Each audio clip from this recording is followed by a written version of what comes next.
Hello, hello, hello, and welcome to another episode of the GSMC Wrestling Laureate podcast, brought to you by the GSMC Sports Network. I'm your favorite wrestling fan here, Eric Rodriguez, going live every Monday night at 8 p.m. Pacific Time, 11 p.m. Eastern.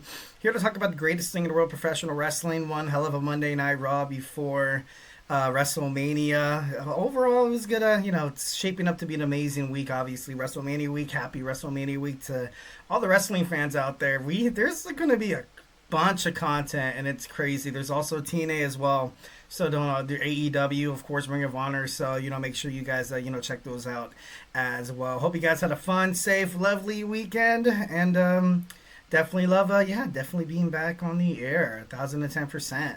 Well, thank you so much for tuning in to the GSMC Wrestling Laureate podcast, brought to you by the GSMC Sports Network. We have a great show for you today, all lined up. We got some Monday Night Raw review, SmackDown review. We have AEW Dynamite Spring Breakthrough preview. We're going to go through NXT Stand and Deliver.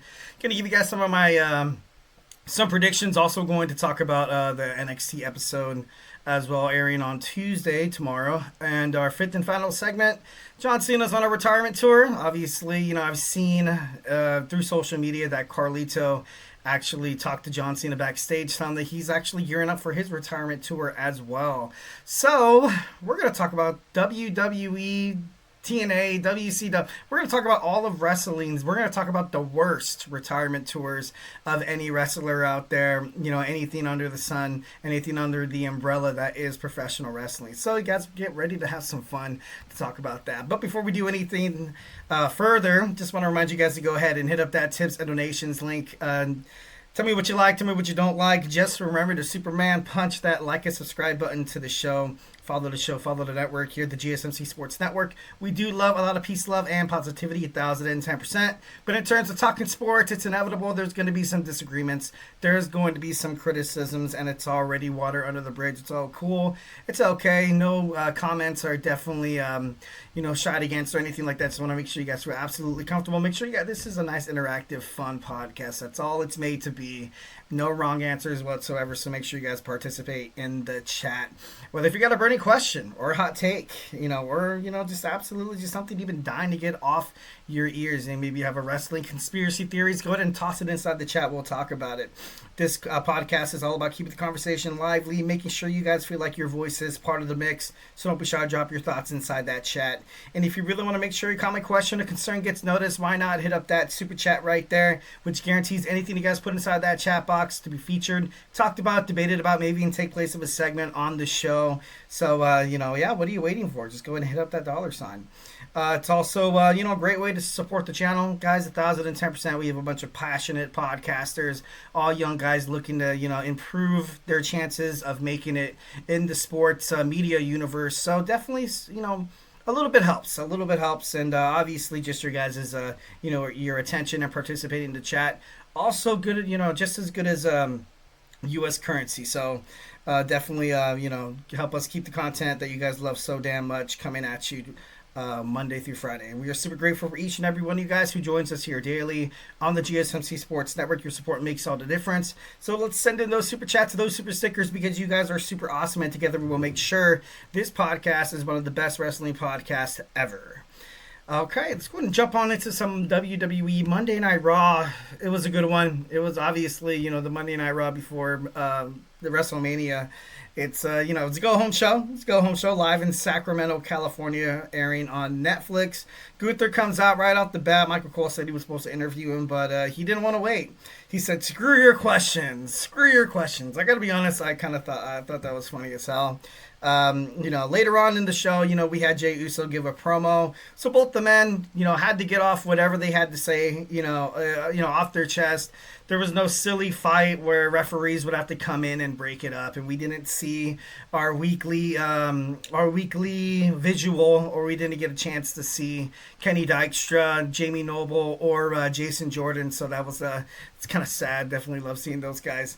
There's going to be a good old dogfight, good old fashioned dogfight. Gunther 1010%, looking more focused now more than ever. Jay as well. I would say at this point in time they do seem kind of equal. I know a lot of people are banking on Jey Uso winning the match at Mania because he has so much momentum. It would really make no sense to to slow it down, 1,010%. I actually saw something online that Rikishi was basically saying, "Hey, if you're doubting son, talking crap on my son." I think he was talking, or I think more or less he was kind of commenting on on some comments that Kevin Nash said about his son, that he looks like he needs to hit the gym. That's the reason why he botched the spear and botched the jump over the ropes or whatever.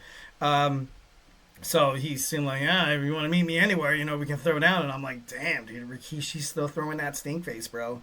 That's good. Imagine doing that like in a random fight. That would be so weird. So awkward. Anyways, moving on. He says he's going to beat the holy hell out of Jey Uso. He's going to call his mom the next day, basically tell him how proud he is of doing what he did. And, I hope this match, it needs blood. I feel like this match definitely 1,010% needs a little bit of blood just for like the angle. Gunther's the ultimate bad guy.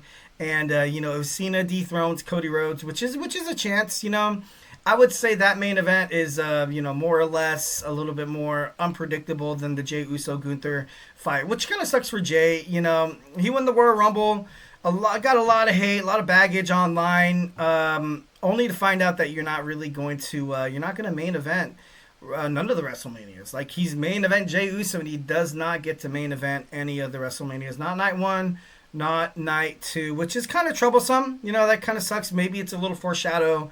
Because, Las Vegas, although, it's the city of dreams, it's also, city of, nightmares or whatever like that. You gamble too much, and then sometimes you go home without the deed to your house or something like that.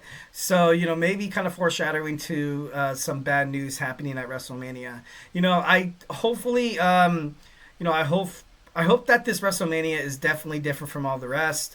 The past couple of WrestleManias, I gotta be honest, it seems like every WrestleMania seems to pander to the good guy, more or less. And with The Rock taking over, obviously The Rock, he's in showbiz, a lot of movie cinema, maybe more of a kind of a darker side, but eventually, the anti-hero or the hero, they prevail in the long run. This is Triple H's second WrestleMania under the Triple H Paul Levesque era. If you kind of have most of the bad guys, win at WrestleMania, I would feel like, and I'm kind of thinking about it right now, you would get a lot more storylines. You'd get a lot more positive bookings. You can definitely move a lot of characters around on the roster.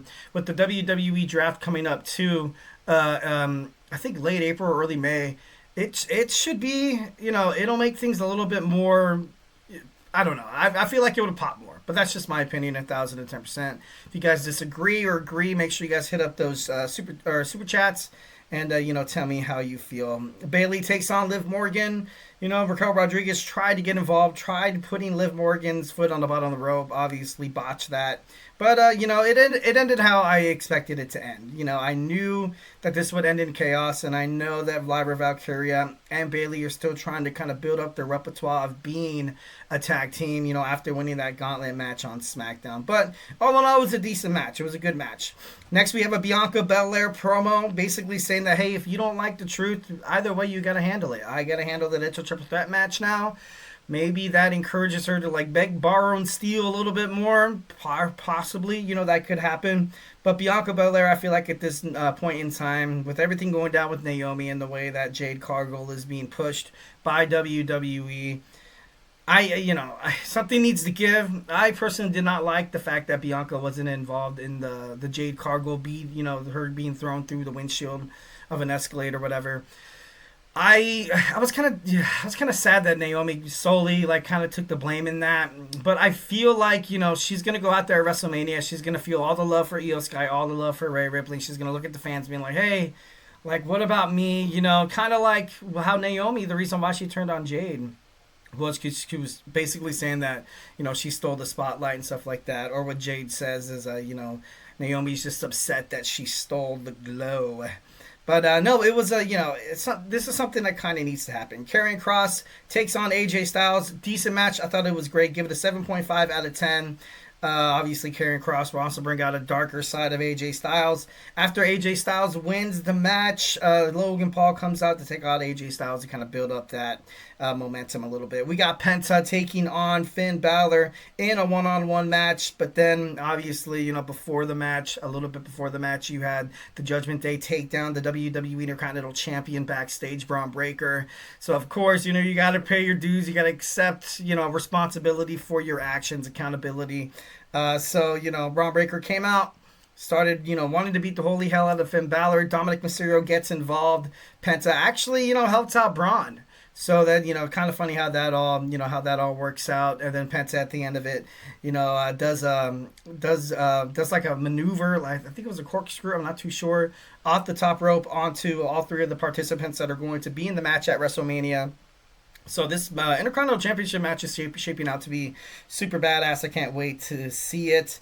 Roman Reigns comes out pretty pissed off, absolutely pissed off, 1010%. He denies Paul Heyman the pleasure of saying his name or giving him the microphone. Paul Heyman the whole time was looking at Roman Reigns like, what's going to happen next.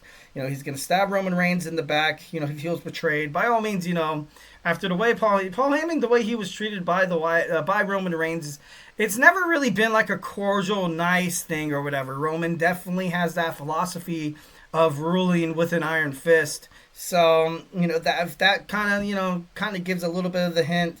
Definitely 1010% saying that I don't give out favors. I don't take favors. I take what I want. Roman Reigns acknowledges that Paul Heyman was the one who owed the favor to CM Punk, asking him to be in that War Games match that Roman never basically asked for, and he's the one who has to suffer, which is true. Seth Rollins comes out. Seth Rollins seems like an absolutely pivotal piece in what's going to happen next. He was talking about this will define the future of the industry.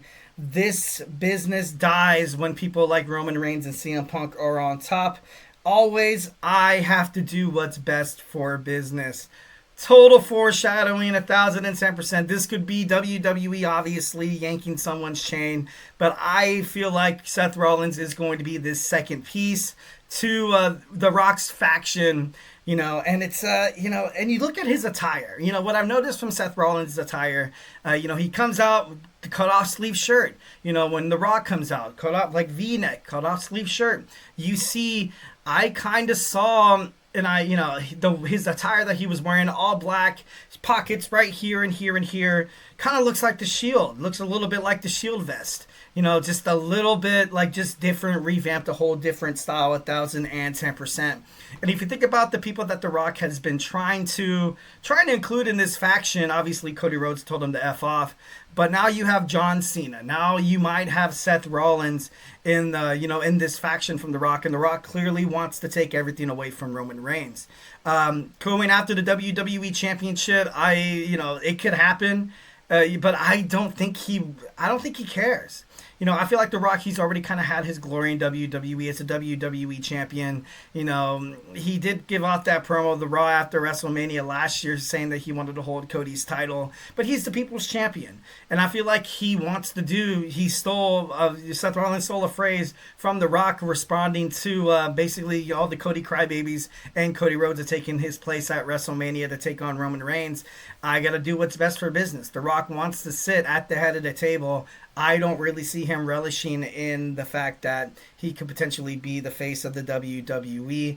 I feel like more or less right now he's kind of just building up a band of guys that might potentially be the future. You have all these pieces that Roman Reigns has kind of sprinkled all of his trust and part of his history behind John Cena, obviously telling Roman Reigns like, hey, I'm only here because you can't do your job, you can't cut a promo.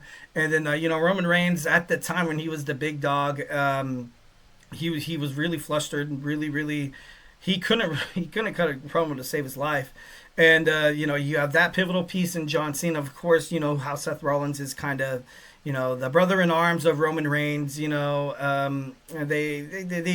They've been together for the whole Shield thing, the whole reunion, back and forth here and there. But with Dean Ambrose or Jon Moxley gone, I feel like the Shield is dead. And, Seth Rollins said in an interview on a podcast saying that the only time and the next time you're going to see the Shield reunited is at the WWE Hall of Fame ceremony, which I agree 1010%. CM Punk comes out, obviously, to protect his friend. CM Punk's downfall will be his love for Paul Heyman. you know, it's a lot of. I feel like maybe Paul Heyman might join The Rock's new crew too.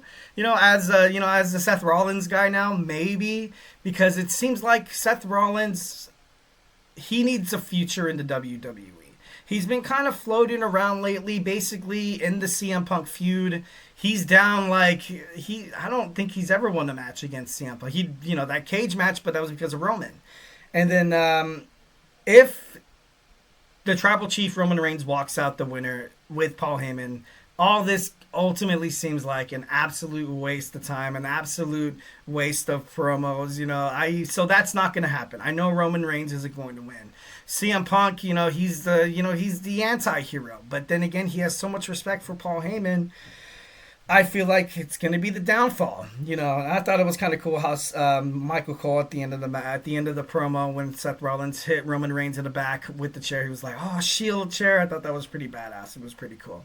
All in all, a great episode of Monday Night Raw. Of course, those who don't have Netflix and are watching it through YouTube TV, I hope you didn't watch it for a spoiler.